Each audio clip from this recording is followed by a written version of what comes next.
Hello, everyone. Thank you so much for coming to spend your evening with me. And hopefully this is going to be productive and informative for you. So I'm going to tell my story in a way and lead us through some exercises, and then we're going to spin it out to you. And then I want to leave some time for you to ask questions. Okay, so the first thing that I want to do, I just want you to take a minute. I'm going to share my screen for a second. And so let me see right here. I have all of these things going on my, there we go. Okay, so if you could just spend a moment and just answer these questions. They can be quick and short, but just want to get an idea of why you came to this session. So go ahead and put those in the chat for me.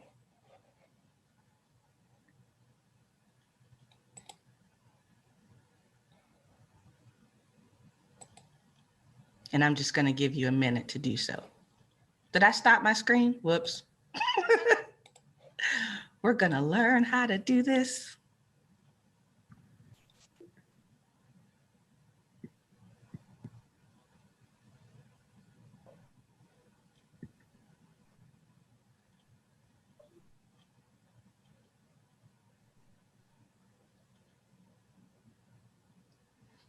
And I'll give you about 30 more seconds.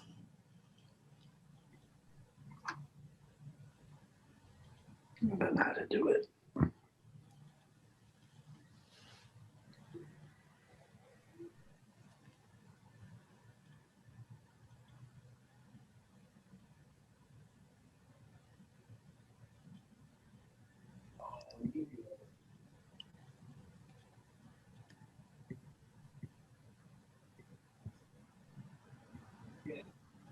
All right.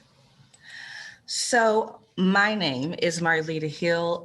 Right now I am in Jackson, Mississippi. I'm a California native, but I'm in Jackson, Mississippi in my last 2 months of graduate school. Thank you, Lord. My thesis concert is in 2 weeks, and then I graduate May 1st. So this is super exciting to be doing this. So we're talking about nailing our niche, and we're talking about it with creatives. Now, what's interesting is usually I work with, I guess, more traditional entrepreneurs. And so I had to go, okay, how do I talk about niching with creatives? So this is going to be really interesting. So when we're talking about nailing our niche, we're talking about defining our work, right? The work and the scope of our work. And that is really a process of assembling, I have found. You are assembling bits of information into a statement or a definition that articulates your work. And before you can assemble, you have to prepare. Like I think about a salad, right? A salad is preparation and assembly. Like you don't take a whole bell pepper and just throw it in the bowl. You got to chop it up first. Okay, so what we're going to do in this session is I'm going to lead you through some exercises that are going to help you prepare these bits of information that you will later go and assemble into these like sexy, gorgeous statements, mission statements, artistic statements, that kind of thing. Okay, are we good? All right. So I'm going to share my screen for a while. And okay, so I am a slasher, and most of you are probably slashers as well.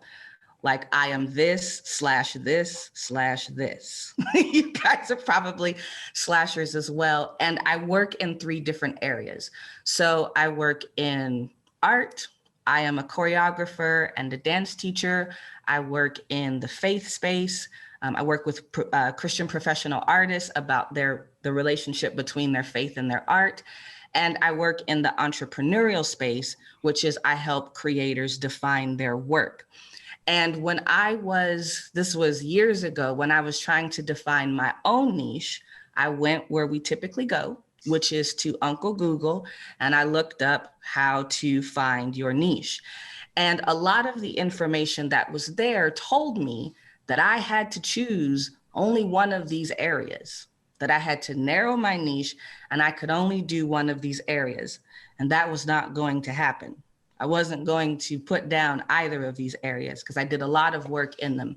And so you guys might have experienced the same kind of resistance in trying to narrow your niche because you also work in different capacities. You don't want to be reduced down to one thing. It's hard to wrap your head around all of the different things that you do. And so in my journey, I had to create a process or come to a way of thinking that would help me concretely define my work and yet make space for all of the things that I do. So one exercise that I have for you in thinking about this, I wanted to show you this. Like, this is a picture I took from my notebook where I was literally like, okay, I work in faith and art and career. Okay. And then I tried to tie them all together. Like, I spent a lot of years trying to figure out who the heck I am, what I do, a lot of process. Okay. So the exercise, well, let me say it like this. The first thing that I want you to think about is to make a distinction between the things you can do and like to do versus the things that you're trying to build a business around, especially for us who are slashers. Because when it comes to defining our work, we're like, well, I do a lot of things. Well, yes, you do a lot of things, but are you actually trying to build a business with all of those things? If you're not, then you don't need to spend your time trying to define those things, the things that are just hobbies or you love to do or that kind of thing. So I would say at a very superficial level, as you're thinking about this, distinguish between those two, okay? So here I was doing work in 3 different spaces and they really felt separate. I had 4 websites at one time. I had multiple social media accounts. I can't tell you how many boxes of business cards I bought that ended up in the trunk of my car after like a week, because I was like, oh shoot, these don't work anymore. I wasted a lot of time. I tried to run different blogs. I was a mess. I was all over the place trying to do this. And through those exercises, I found out 3 things, okay? So the first discovery that I made was I work in 3 different fields, but I'm doing the same thing in all of them. Like, there's a specific way that I show up in each of these spaces. The second thing, let me go back to that one, to the first one. And so with that, I work with creatives and entrepreneurs and Christians about different subject matter. But in each of those spaces, that same thing that I'm doing is teaching, right?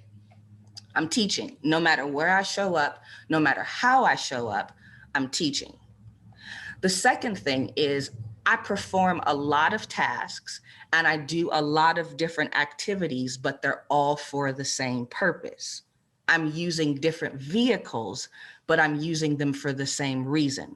So I write books, I build courses, I mentor, I run a podcast, I do all of these things. But all of those kind of activities that I do are all used for the purpose of teaching. Those are all the ways I deliver my information, okay? And then the third thing that I've figured out for myself is that I can have multiple niches. I just have to define each niche that I have.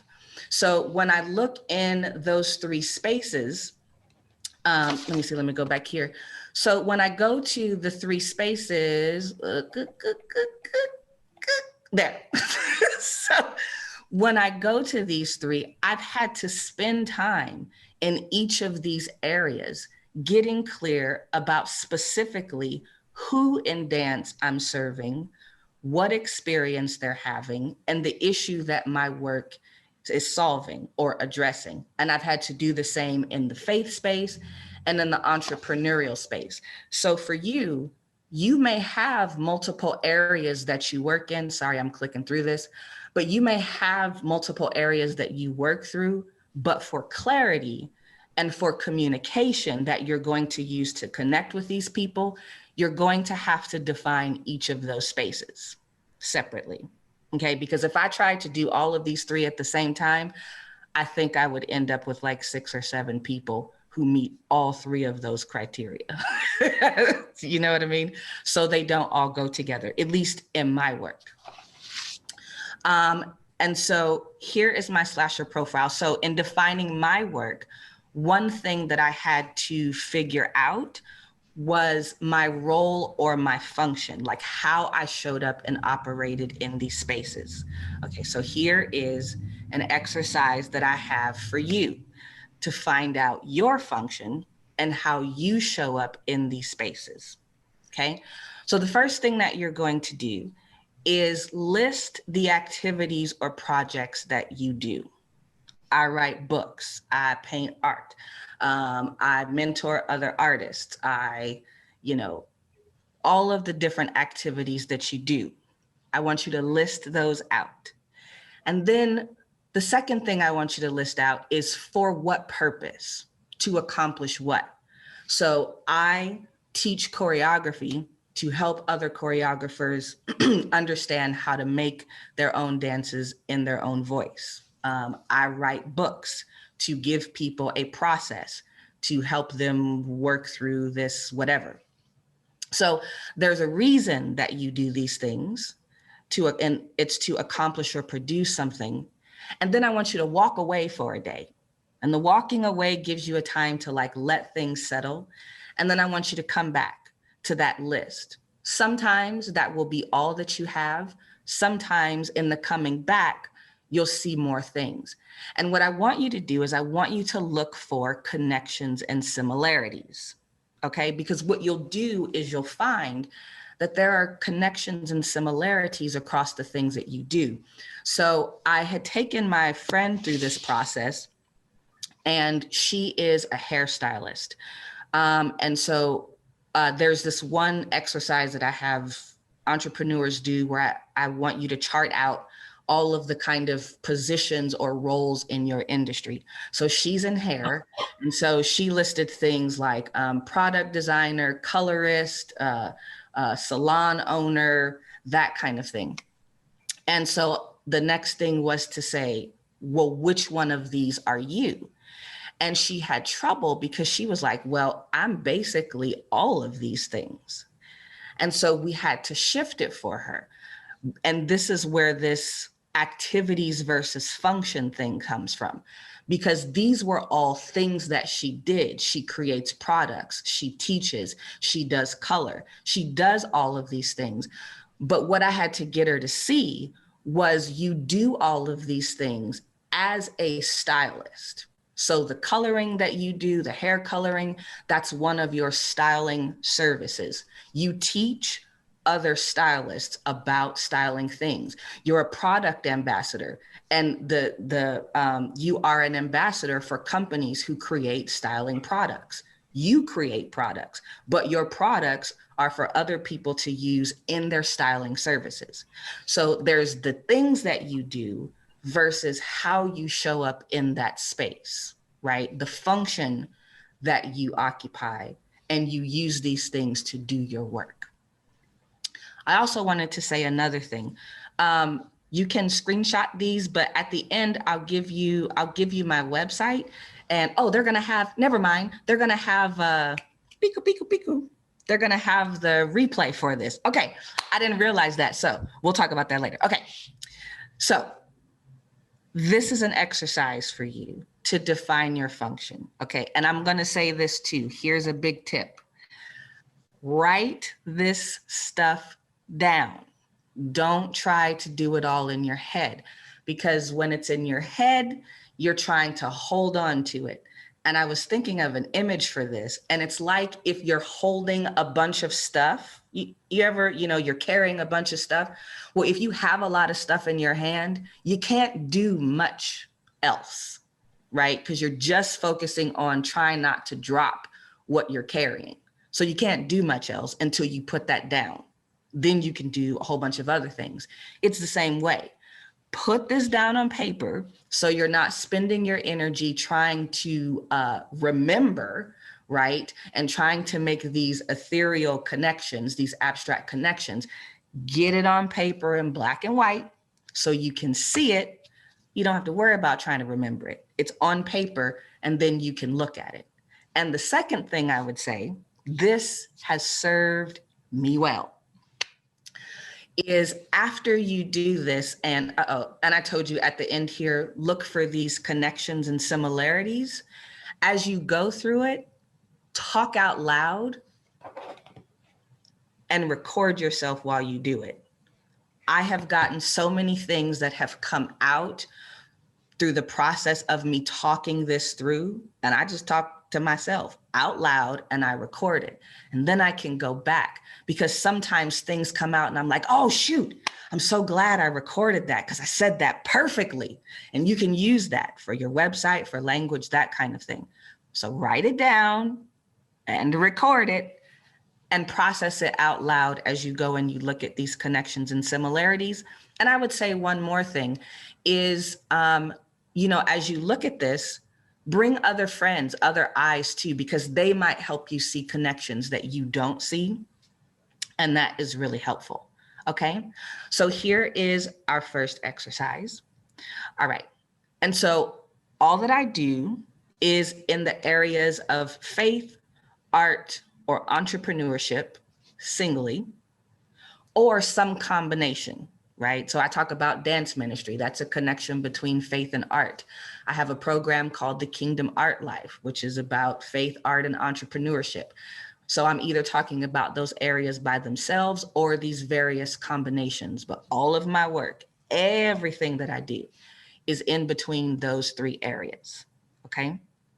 So as I said, my book, Nail That Niche, as far as for more traditional business endeavors. And so I was like, okay, how do I translate this language for artists? And so we use the same information, but we use it in different ways. And to prepare for this, I was reading a post from, her name is Allison Stanfield, and she has a blog called Art Biz Success. And so she had this one post called The 7 Steps to Developing Your Artistic Style. And there was one sentence in there that was helpful. And so her sentence was great, and it sparked this idea. And so she said that an artist's style is a combination of their medium, techniques, and subject matter. And for our next exercise, I added 2 more things, which is features and approach. Okay, so here is our next exercise. So basically, to define your work, we're going to go on a journey, or should I say you are, because we won't really have time to do it here, but you are going to go on a journey of personal inventory and research, okay? Because the biggest thing, there's clarifying, but then there's also language. You need a lot of language. Okay, and so this personal inventory is for you to pull out language out of yourself and to gather language. Okay, so basically you're going to make a list of your works that represent who you are as an artist today. Okay, so you're just going to make a list of those, of who you are today. And then you're going to characterize each work on that list. You're going to take a day off, because I always want you to let it rest, let it settle, okay? And then you're gonna come back, you're gonna find connections and themes, and then you're gonna research 5 to 10 other artists. That's gonna be the research part. Okay, so let's dig into this. And I apologize if I'm talking fast, tell me if I am, but I wanna make sure I get to your questions. You'll have this on video so you could go slower than what I'm doing. Okay. So let me go back. So for each of these, for this characterize each work on that list, this is how you're going to do it. So this next slide is about the characterization. So you've made a list of the works that represent who you are as an artist today. And for each of those works, for each one, I want you to answer or list out, chart out, however you want to do it, each of these things. So number 1, what medium did you make that work in? Was it modern dance, ballet? was it, excuse me, you know, give me was it painting, oil and, it's not oil and water, oil. I really need to know more about my artist forms. Okay, so what medium did you make it in? Just that specific work. What techniques did you use in creating it? Okay, did I use the technique of modern dance? Did I use the technique of alliteration? You know, did I use a whole bunch of metaphors in my story? So what are the techniques that you used in creating that piece? The next thing is the subject matter, ideas, or themes that that piece is about, or this piece is exploring this idea, or I'm working from this idea or concept, right? So this piece is not about water, but I worked from the idea of water to create this, okay? Another thing is the features or the characteristics of your work. And this was another thing that was really cool off of Allison's, her article that I saw that was really cool. And so she said, for example, a fiber artist might employ one or more of the following in creating a quilt. So they might use hand-dyed fabrics from organic dyes, or their work might feature loose threads hanging on the surface, or they're working with a particular fabric, or there's text written with ink on top of the quilt. So these are particular features of the work of this particular work. The fifth one is your approach and your process, how you started and your process of completing. So for me as a choreographer, I started with the music, and then I went to mapping out all of the places the choreography would take place on the stage. I mapped that out first. Then I went to create phrases improvisationally. Then I assigned those to spaces, and then I cleaned it, right? Just a 30,000 foot view of your process. And then the last thing is the outcome that you sought to facilitate in making that work, or the experience, if there is one, right? If there is an experience or an outcome. So I create work for people to just be able to lose themselves and see something beautiful. Or when I wrote this book, I wanted to give people an idea of, historical 1950s in, Osaka, Japan, whatever it is, right? So there's an experience or something that you wanted them to come away with that piece. So you're going to answer these 6 things for each of your pieces, okay? And let me just tell you, yeah, it's a lot of work. You're gonna spend some time doing this. And I get weary when I read things like, quick, define your niche, quick things because you're trying to distill this incredible mass of brilliance that you have into a sentence or a paragraph. You need to have a lot of information to be able to do that. That is not an easy process to do. So this is going to take some time to do this. So just go on, accept it, and do it. But if you do it this way, you are going to have so much information about your work. I'm telling you because I did it. I still do it. I'm still constantly distilling and refining and that kind of thing. Okay, so that was what we just went over, was the characterizing characterizing the work on your list. And then I want you to take a day off after you've done them all. Okay, I want you to walk away. You might not do these all in one day, but I want you to take a couple days away from this. And then again, I want you to come back with fresh eyes, because sometimes you see things anew, sometimes you add things, and sometimes you're like, okay, this is it.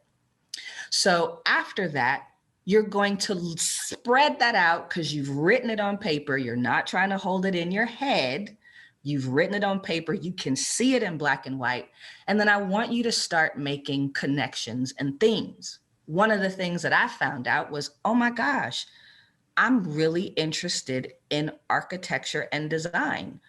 A lot of my stuff is about how dancers move across the stage. I didn't realize that. Oh, I don't make work necessarily about narrative ideas. I like to work with physical concepts, right? Oh, I didn't realize that I typically start with music. I didn't realize that I work improvisationally. These are things that you will start to find out and discover across your work, because you're finding connections about the way that you work, because these are the things that you have to communicate, right? And then the next thing that you're going to do after you find your connections and themes is now you got to go on some research. You got to go do some research. And I get this idea from P.D. Eastman's book, children's book, Are You My Mother? Y'all remember that book, right? So there's this little duck who's looking for his mother, and he goes around to all of these animals trying to figure out, are you my mother?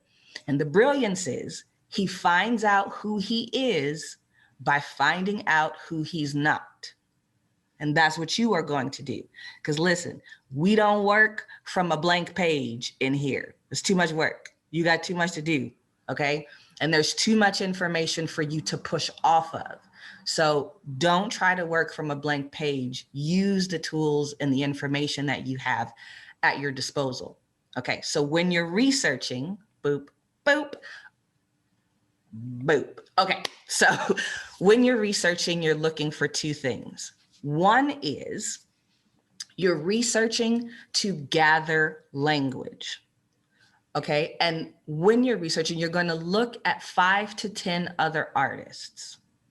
I say do 10, it's going to, but no less than 5. But if you're serious, do 10. Okay, so do 10 other artists. They could be in your same field. They don't necessarily have to be in your same field. Just a sidebar.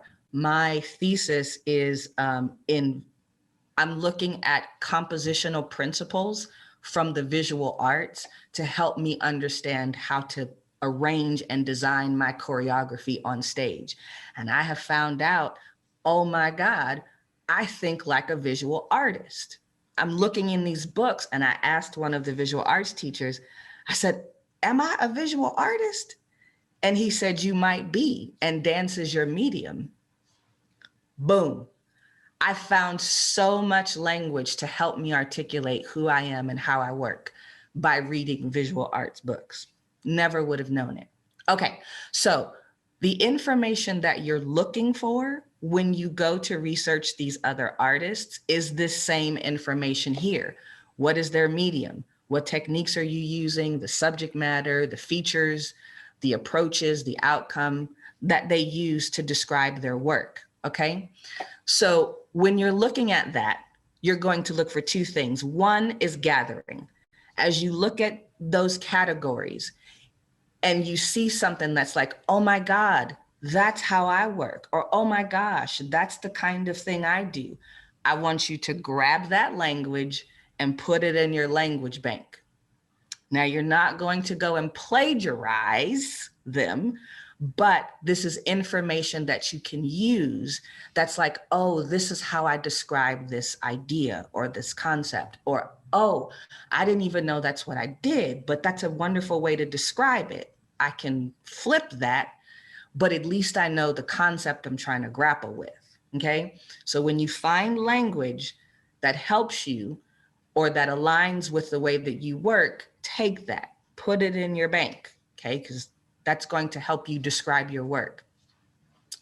The other thing that you will do is you will push off of language. So as you are researching other people, I think this is a really great question, and it really helped me. I would see things and I would read something, I might go, oh, that's not what I do. But you can't stop there, okay?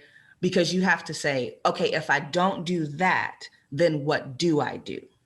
And that's going to lead you to language, right? By asking that question, by pushing off against something else, okay? So this was, let me move this over. Boop, boop. So this was an artist statement, kind of an introduction to her. She was talking about this process, and I was reading this in Transpositions magazine. And so I copied this because I was like, oh, this is cool. So this woman, she says her contribution to our series of art reflections on their creative processes, illustrator and visual artist, you know, she describes creating a visual, textual, narrative experience. And you might say, oh my God, I do that. So you highlight, copy, paste, because now you have language. Now you're not going to go copy what she said in your statement, but you at least have something to work from. Or you read this and you're like, okay, well, I don't create narrative experiences and I don't work with text, but what do I do? Oh, I do this, right? So through her reimagined version of George MacDonald's Lilith, she's building this from a book. Oh my gosh, I work from literature as well, right? She's using her art to respond to the tragedy of the COVID pandemic. So she uses her art to respond to societal issues.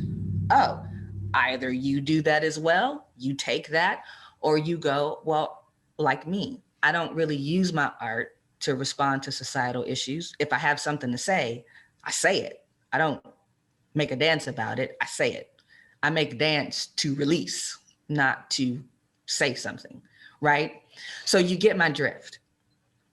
You read these things and you're either gathering language that's going to help you articulate what you do, or you're pushing off against that, okay?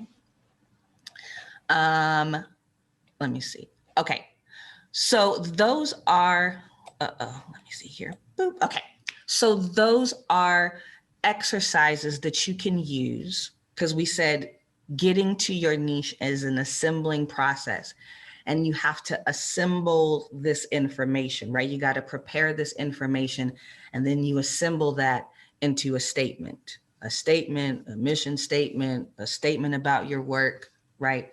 Because your niche is simply describing your work, who you work with, the issues that you address, that kind of thing. Although we don't really address issues as artists, so that's why I was like, well, this is kind of different. Okay, so the next thing is that there are two kinds of marketing, because the whole reason that you are defining this is to communicate about your work with other people for a purpose, to produce or receive something. So just a philosophical thing. In the wonderful world of Marlita Hill, there are two kinds of marketing. So there's persuasion marketing, where I work to persuade people that my work, my ideas, my products are for them. And there's alignment marketing, where I'm casting my net. I'm clear about who I am, what my work is about, and I'm working to find people who connect with me. I personally prefer alignment marketing. I think persuasion marketing is a waste of my personal energy, because with persuasion marketing, I have to spend my energy trying to persuade someone that I am what they want, or my product is what they want. And all of my energy, a lot of my energy, goes to trying to persuade them. And I'm only good until a better persuader comes along, or if the things that persuade them shift. And then so I'm always trying to figure out, are they still persuaded? I'm always trying to be a better persuader and that kind of thing. And I'm always trying to keep them persuaded. I don't have time for that. That's not how I want to spend my energy. So alignment marketing is what I'm looking for. And for that, I need to be really clear about what my work is. Okay. And so for that, let me go here really quickly. So for that, when you have this information, I'm not ready for that yet, but when you have this information about your work that you're going to get when you do these exercises, it's going to put you in a position to be really strategic about a couple of things. One, the people that you work with. Two, the strategies that you use, like social media and different kinds of software and that kind of thing in your marketing. And then kind of the places that you put yourself. So let's look at people here. So there's kind of four different groups of people, I think, that we work with. There might be more. And one is you have individuals or, an individual or a business that directly buys your work. You have those who want to produce or present your work. You have those that you want to collaborate with in making or presenting your work. And then you have those who will connect or refer you, right, to someone in the first three categories. But either way, you have to be clear about what your work is. So one of the things like Stephen Homestead and Jason Leith, who are two people, dear friends, but I reached out to them specifically because they were aligned with my work. I researched them and found out they were aligned with my work. These were people that I wanted to connect with, right? And so I knew where to go to find them. So this is going to give you really great information. And when we're trying to create opportunities and that kind of thing, like for instance, if you do all of your charting, right? And you find out, oh, you know what? I really like to write literature about history and historical things. Well, one of the places you can go are places that are historically, that history is their mission. That gives you another place that you can take your work. Do you know what I'm saying? So it gives you options to start being strategic about who you connect with and who you put your work in front of. And like I said, another thing it helps you be strategic about are different social media strategies and those kinds of things. Because I was talking to a woman who wants me to speak because the entrepreneurs are just so overwhelmed with all of the stuff. And it seems like every other day there's a new social media platform, there's a new tip. You don't have to do all that. Pick the one or two things that are really working for you, but make that decision with information. Don't just make it haphazardly, but this will give you information to make that decision in a good way that's actually going to serve you and move you forward. Okay? So that is my spiel, people. Okay? So I want to stop sharing this. Oh, so if you go to nailthatniche.com, I'll put it in the chat as well, but I'll send you videos of these if you don't want this one. And then if you just want to stay in touch as well, but I'm going to stop sharing because now I want to open for questions. I threw a whole lot at you, but I wanted to walk you through real quick because I wanted to give time for questions.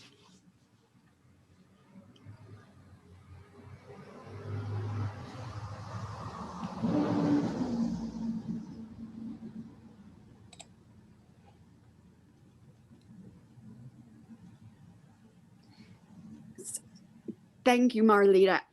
I'm not even sure I have a question because it's so much information to take in all at once. Yes. But you crack me up and I love listening to you. But the persuasiveness rather than the alignment, that is such an important part of the listening to you, to what you have to say. It makes so much sense. And it's funny because when you were talking about the work and I was like, oh my gosh, this is a lot, this is a lot of work. But I'm sure after you do all the exercises, there's so much valuable information that's compacted, almost like, you know, I've never been able to do that elevator speech because even though I know what I want to do, or I do, it's hard to just make it concise. Yes. So, yeah, Yes. thank you. Go ahead. You're welcome. Elevator speeches come after a lot of work. It is a lot of work to get to that 30 seconds. Do you know what I mean? And so, yeah, it is a process, but it's going to benefit you so much, and you're going to see connections and be able to see the way your work ties together. And it's going to help you streamline your stuff when you know how things connect. I'm not trying to build 4 websites anymore. You know what I mean? I'm not trying to do that. Thank you, Jason. I have one. I have one, and I understand how the different parts of my work fit together. Do you know what I mean? I do. Okay, how do you go about finding those 5 to 10 artists? Tips on that process specifically. May, tell me what field are you in? I'm a visual artist. I work in fibers and paper, like collage. Mm-hmm. But I'm also like I'm really interested in other media that I'm not currently working in. So yeah, and then like this is like the elevator speech that I was talking about. Like my work is kind of an exploration of like my ethnic identity, processing that. But yeah, I didn't know if you had like advice on where you go. Like I did some of this in undergrad a little bit, but since then it's been kind of just like haphazardly. I might stumble upon an artist that I feel like I resonate with. So do you have any tips on that?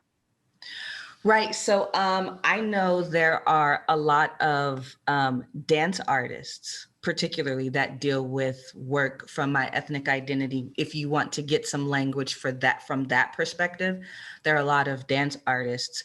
And so I think there is one asking around, like don't be afraid to tap into the resources that you have. Former professors, friends who can refer you to other artists. Google searches, Facebook groups, get in these Facebook groups of artists and ask, are there any artists who use their art to explore their ethnic identity, or can you refer me to any artists? Like we're on Facebook, use that, or Instagram or social media. Those kinds of, like, those are great questions to pose for social media, as well as a Google search. Great, thanks. You're welcome.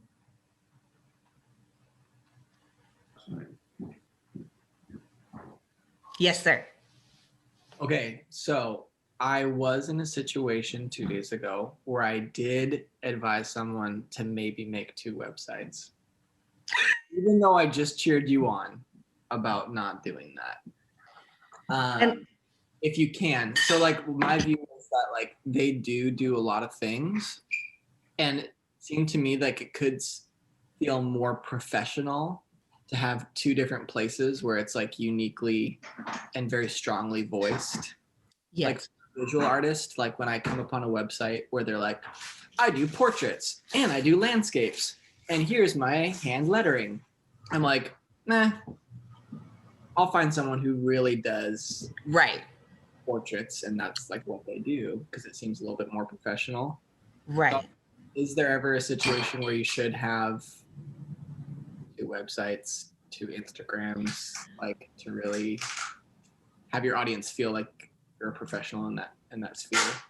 Yeah, and you know, I think that one, that is highly individual, because there are sometimes, like I remember seeing this guy who had a business card and he was like, I'm a landscaper, limo driver, accountant. It was just like ridiculous.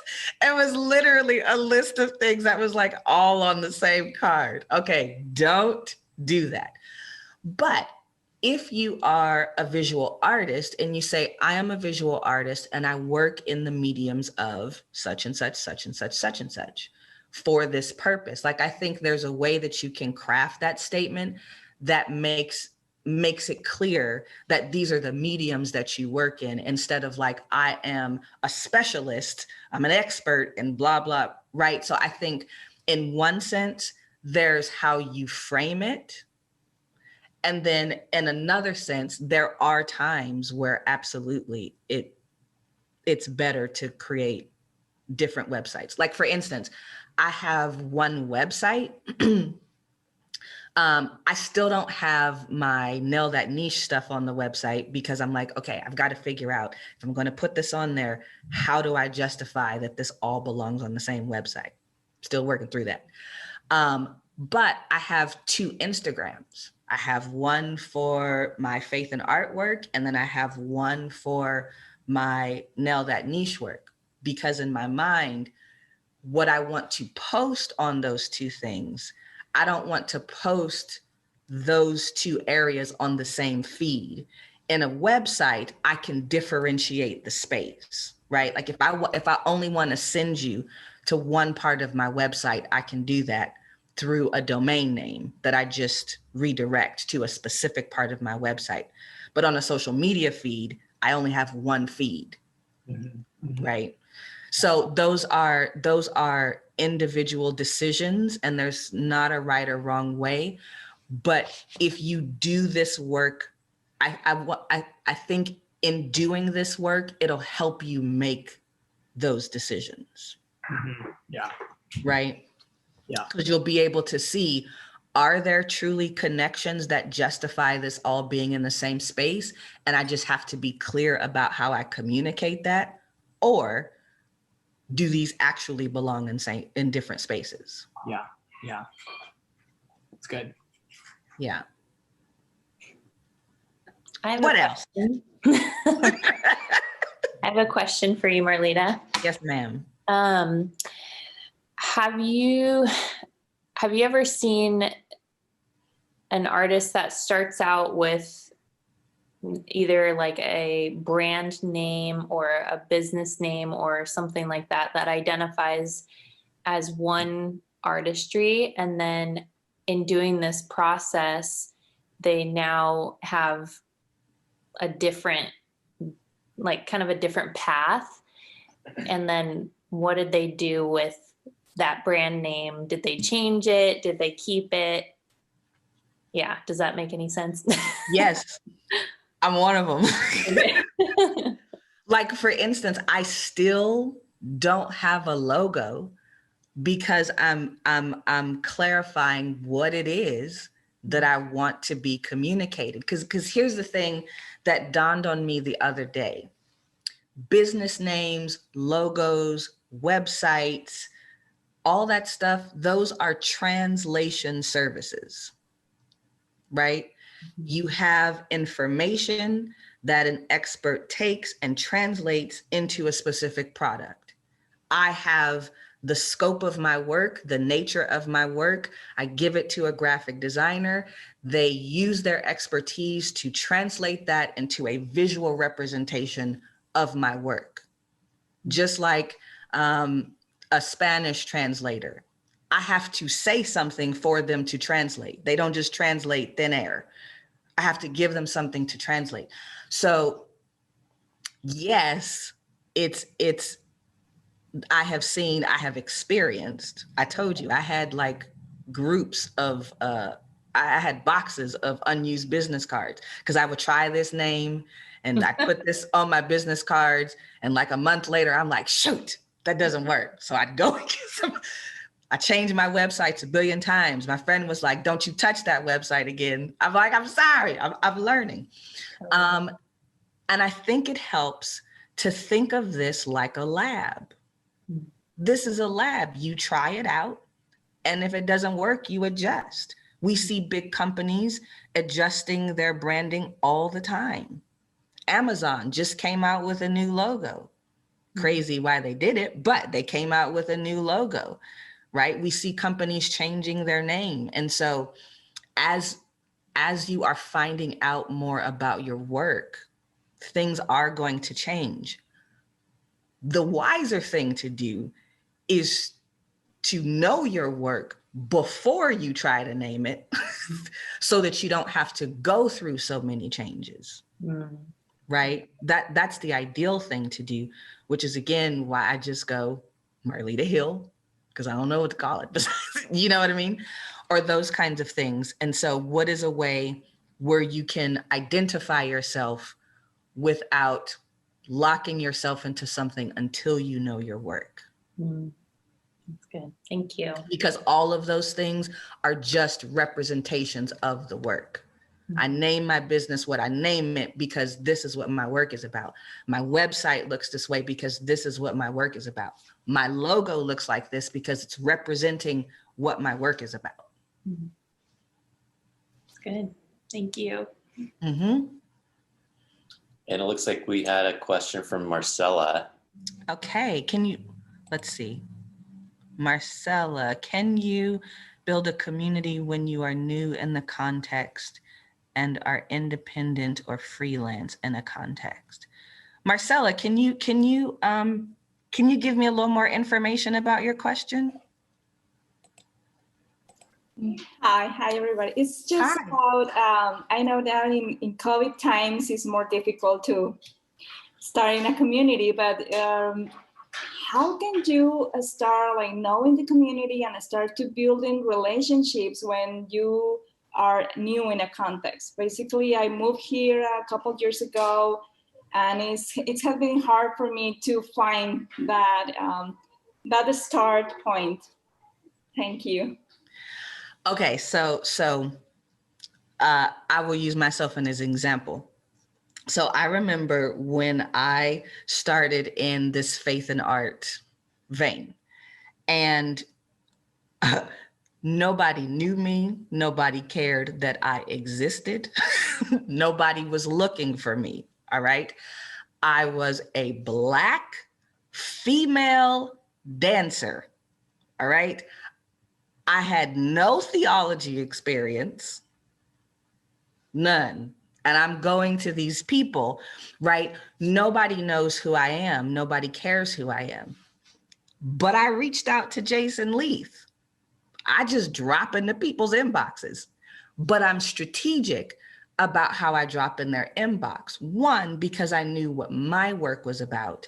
And I was researching other people. And when I would introduce myself, I'd say, hey, we're connected on this. Can we meet? And I've had very few times where people didn't respond to me because of the way I approached them.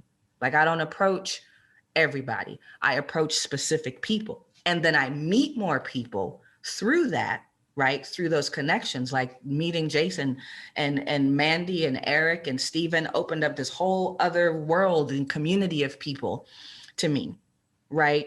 So don't discount the fact that people will respond to you that way. Joining groups as well, like, well, Facebook groups are a little interesting. I only use Facebook groups for research, not for business and not for connection, because everybody's trying to get their stuff out there.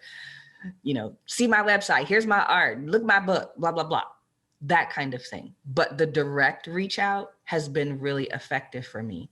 But I reached out specifically to people that I knew we have something in common. Yeah. Thank you. You're welcome.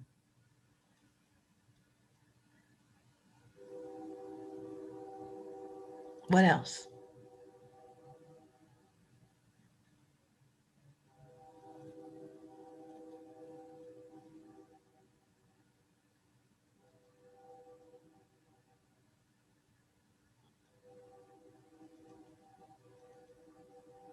Okay. So, no questions right now. Okay. So, tell me. No. Let's not do that. Okay, let me see. This is good because I was going to have us work through these, but okay, tell me like this.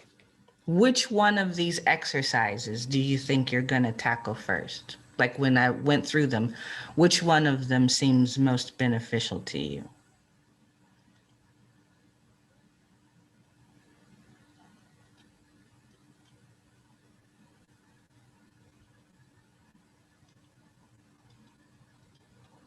I'll share, Marlita. The exercise of identifying the techniques and the features and the approach and the process, the way that you laid that out and like really got granular, I think I've never done that, and I appreciate just like the specificity and the level of thinking. So I'm excited to try that out, to like analyze my work from kind of that outside in perspective, and then like you said, making connections. Yeah, I'm excited for that. So thank you.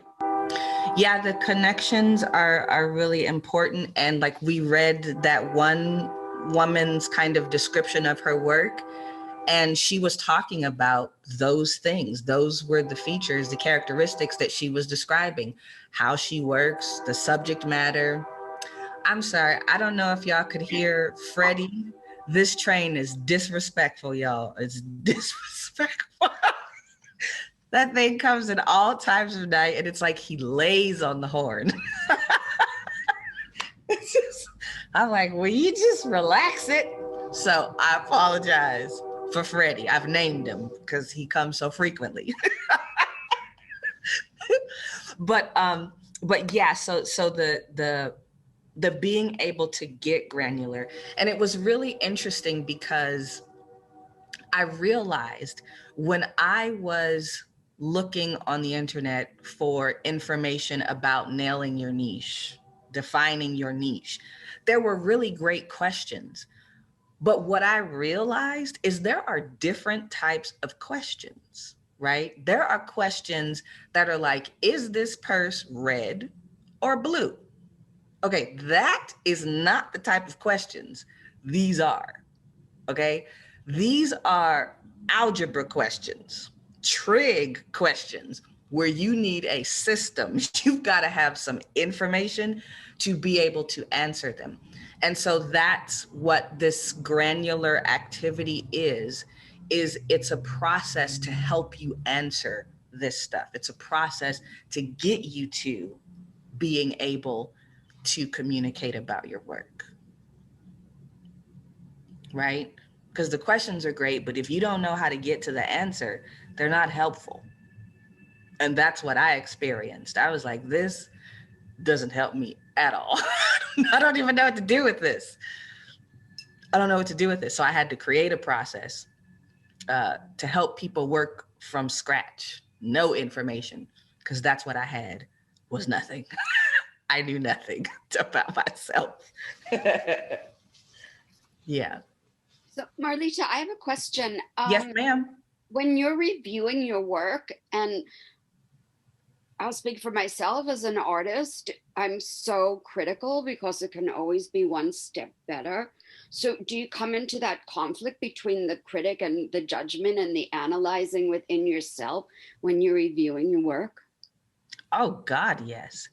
But also, I think this is what is good about getting it on paper and just letting it be on paper is you get and walking away for a day or two, because you get a chance to separate yourself, and then you can look what's on the paper objectively instead of in your head with all of the stuff. But one thing that's really helped me with that specifically, so my favorite dance company is Netherlands Dance Theater, from the Netherlands, favorite company. And they were doing their LA season, and there was a pre-performance talk, and I got an opportunity to ask a question. And so I asked Paul Lightfoot, the artistic director, I said, how did you find your creative voice from under this gargantuan of an icon, Yuri Killian? And his answer just, I live by this answer, or I'm trying to. And he said, well, it's just that Yuri let me make a whole lot of bad dances. And I was like, oh my God, Marlita, I give you permission to make bad dances. that's how I try to go into the studio, is that I'm creating a body of work. And over the course of a body of work, I am coming to understand who I am. I am getting better at my practice, right? And so I am endeavoring to give myself the permission to do that. I know it's hard when you're trying to build a career out of it, but it's what you got to do. Thank you. You're welcome. But yeah, I loved his answer.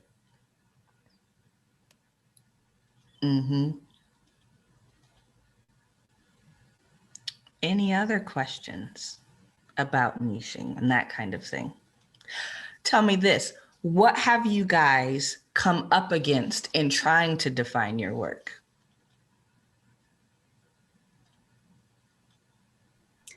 I'll share something.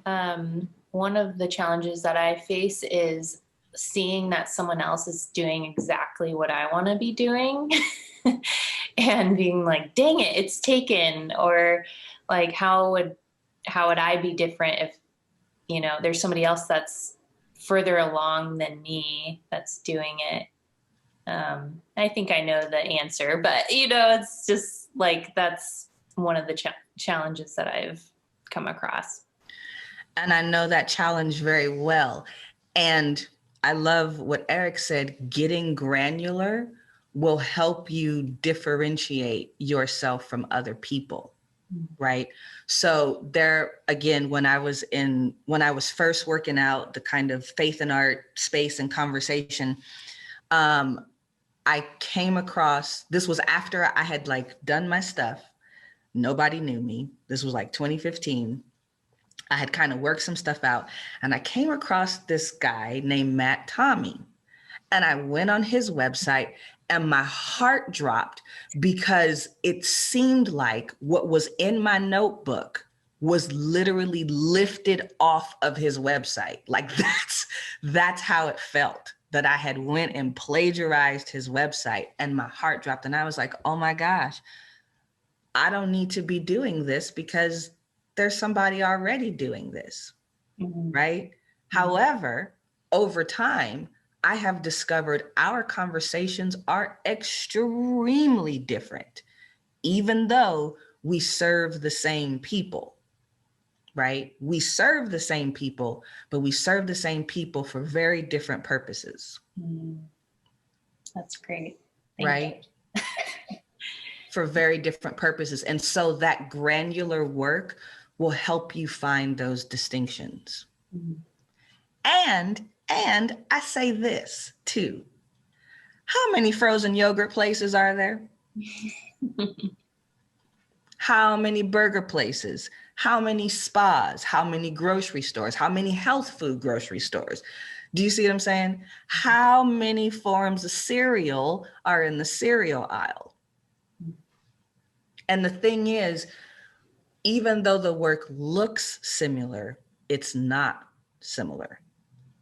But it's not until you get into the weeds that you discover what makes you different, and you're able to articulate that clearly. Right? It's not on the surface, it's in the weeds. Oh, I forgot about one other thing I wanted to tell you about. So the other day, we had a speaker come in. He's the marketing guy at the university. He came into our arts administration class, and he was talking about marketing. And there was something that he said about product that made me go, it was what he said that made me think about something else. And so this is what I want you to think about as well, as artists and in articulating your work. A lot of times as creators, right? As the person who created the piece, the work, the product, we get focused on features, right? But people don't buy features. They don't connect with features, okay? They buy something different than what we created. So your product is actually not the art piece, the book, the work. That's your product vehicle, right? That's the way you get to the, okay, so I was thinking, this woman, Allison, wrote about a quilt. So you made a quilt and you, creator, are selling a quilt, but the customer, right, they're buying something that's making their house feel like a home. That's the product they're buying, right? They're not buying a quilt. They're buying something to make their house feel like a home, or they're buying a work of art that brings their decor together, right? Or they're buying a keepsake because you are a quilter that puts pictures or sayings from family members, and that's what you weave in. So they're buying something to pass on to their granddaughter or that kind of thing, right? Or they're buying an experience with you. They're buying a cheap ticket around the world because you write historical fiction. And you really dig into how a person lived in a time period, right? Or how this, certain country was in this time period. And so they're buying this opportunity to learn about this other time, this other place. And so I think that's really, really important for us to think about, even in what we're communicating and how we communicate about our work, is to realize that as creators, we focus on features, but the people that are connecting to you are not connecting to you because of features.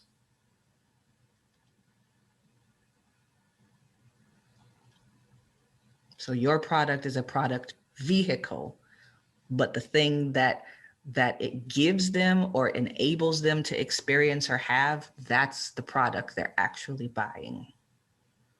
And that was a very hard transition for me to make in communicating my work.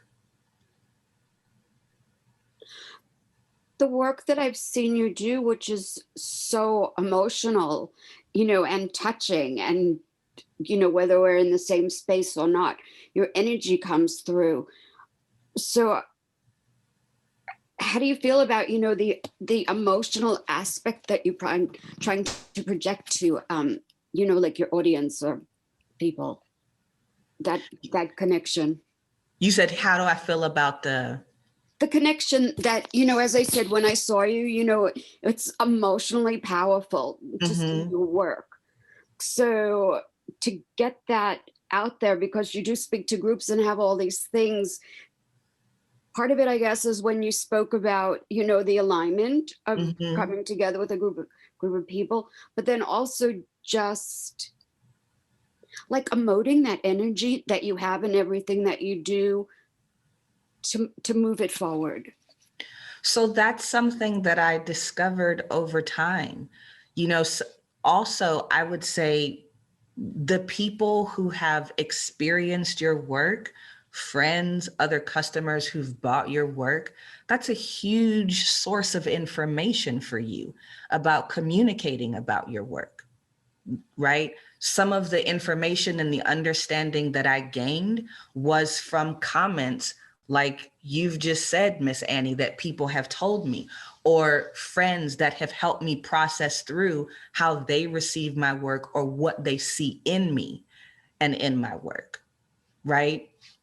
So your friends, the people who know you, who know how you work, who know what your work is about, who've bought your work, those are huge sources of information for you, right? About how to communicate about what you do and why you do it and what the experience is that you create.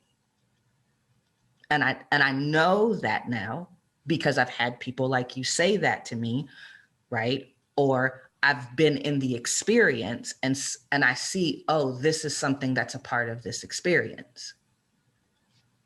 Thank you. You're welcome. Yeah, so it's another thing about like, one of the things that they were talking about in the visual arts that just blew my mind was they talk, because I'm reading this drawing book. Hello, hi, how you doing, friend? We're gonna talk later. Yes, sir. And so one of the things that they talk about in these drawing books that was so fascinating to me was they would talk about the way you see and this new way of seeing that we don't talk about in dance. And that blew my mind because I realized I was not recognizing a lot of things around me that were critical to my process. And so even for you and I, it's like flipping your mind to seeing, because there are clues about your work all around you and I. And it's just paying attention to the information and purposefully gathering that information. Do you know what I mean? Yeah.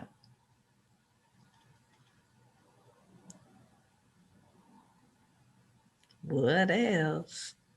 What do we have, like 15 minutes? Comments, questions? Oh, that's what we were asking. Challenges. So talk to me, people. Don't leave me hanging. When you've tried to define your work, what have you bumped up against?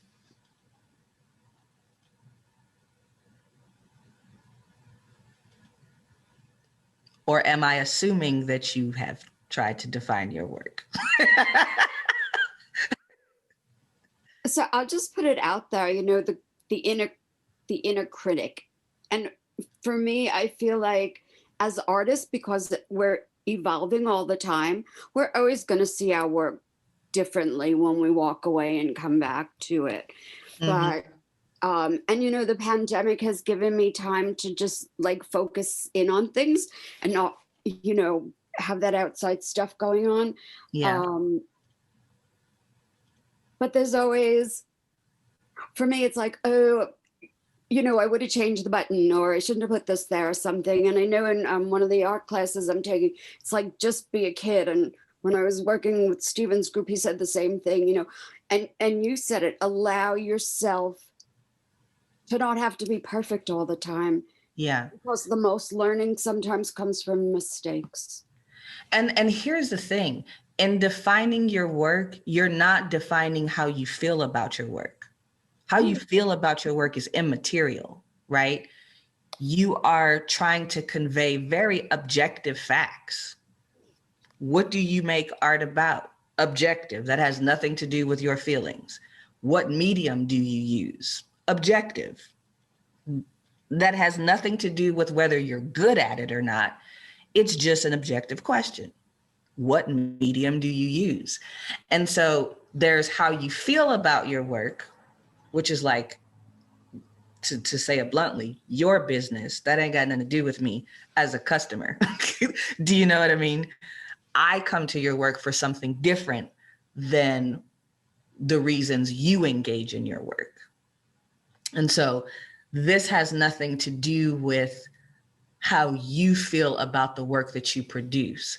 This is just describing the process that you go through, right? The scope of your work, the topics you explore, the mediums you use, that kind of thing.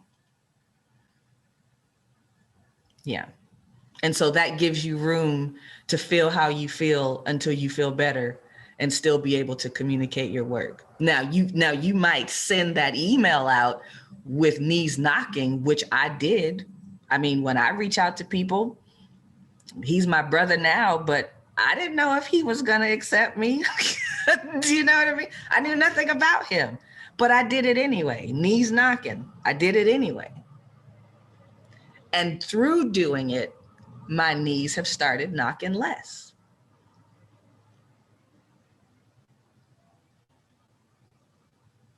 Mm-hmm.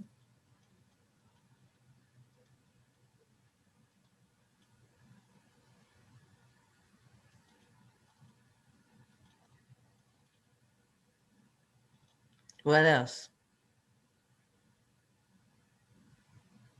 Marcella, you look like you want to tell me something.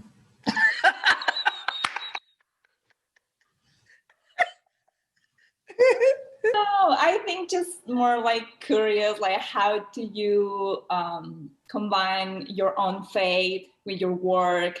How much of yourself is putting out in your public stage or your public work, or what you keep for yourself, for your close group. I don't know. I'm just curious about it.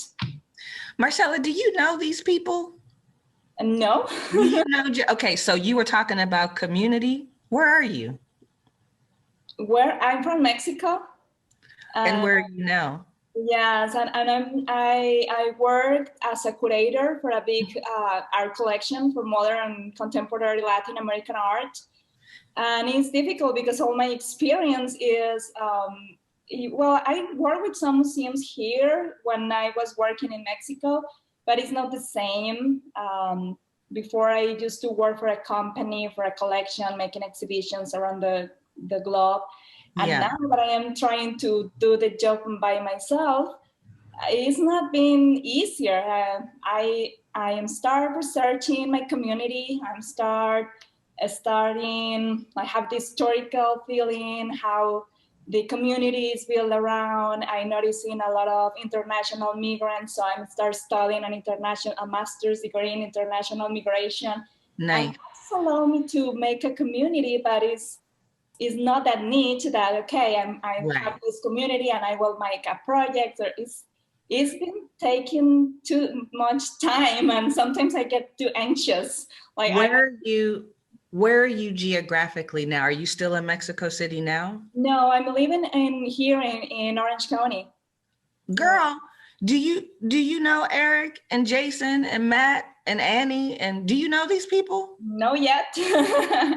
Okay, here are the first people in your community, and give me a few months and I'll be in your backyard too, because I'm coming home. But these are people, here are your first people right here. You need to get to know these people, okay? Because they're all artists, they're all in the faith and art space, right? And they've got a wonderful community in Orange County that you can connect into. A big old, wonderful community as well. Oh, great. I will love it. Absolutely. Right? I'll put my email here and we can connect. Thank you. I will put mine as well. See there? Look at that. Yeah, I didn't realize you were in Orange County. No, and I started to maybe like refrain my work, trying to have more local experience first, and of course having an eye from somewhere else allows me to look different to the spaces and to the artwork. But sometimes, like, I don't have a community to share that thoughts. Sometimes I just need to put it, like, having a conversation and start having deeper conversations as well. Well, you didn't have a community. Now you got really a big old family. Thank you. I really appreciate it. Now you have a big old family. What'd you say, Matt? I said shallow only here. We don't really do that deep stuff. Right. But yeah. I'd love to talk to you about that more. And again, that specific conversation, these people, you know, you've got a whole lot of resources to pull from specifically in that experience.